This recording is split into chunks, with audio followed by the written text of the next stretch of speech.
It's me, Daniel Boone, and John Colter, and we're going to tell you about the Boston Massacre. The Boston Massacre, 1770. On the night of March 5th, 1770, a crowd gathered outside the Boston Customs House. The Customs House, established in the 17th century at the end of the city docks to facilitate the inspection and registration of cargo. The government used the duties equals taxes in the age of Boston clipper ships. The reason I went into the explanation of the customs house, that was where British pound sterling equals money was stored. That is why the British guards or sentries could not retreat in rocks as dock workers threw ice and rocks at them, then rushed them, threatened their lives and outnumbered. The crowd grew larger and rowdier. Suddenly, the soldiers panicked.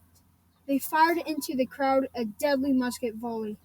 When the smoke cleared, 5 people were dead or dying. Among them was Crispus Attucks, an African-American sailor who was active in the Sons of Liberty.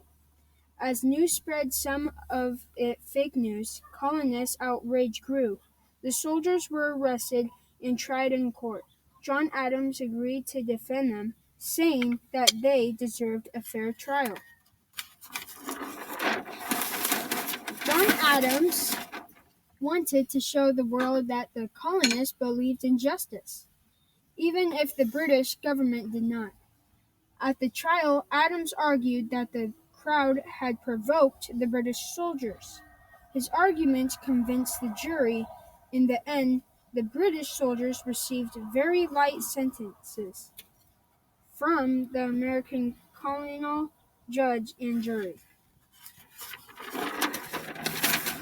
Paul Revere and the Boston Massacre. Could a picture change history? Paul Revere's engraving of the Boston Massacre may not have caused the American Revolution, but it played a major role in creating more colonial fury against the British. Page 109 in your textbook, Effective Fake News, a propaganda. It stirred up anti-British feelings among colonists. Propaganda evidence.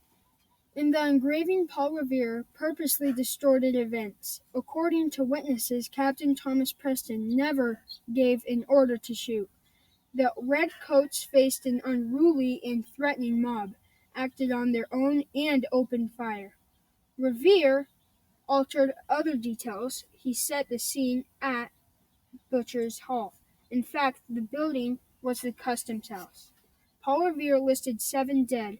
There were 5 patriots killed. Within days, the copies of the Bloody Massacre appeared on walls all over Massachusetts. This aroused cries of rage. Revere's vivid but distorted portrayal created a rallying point for colonists who resented British rule.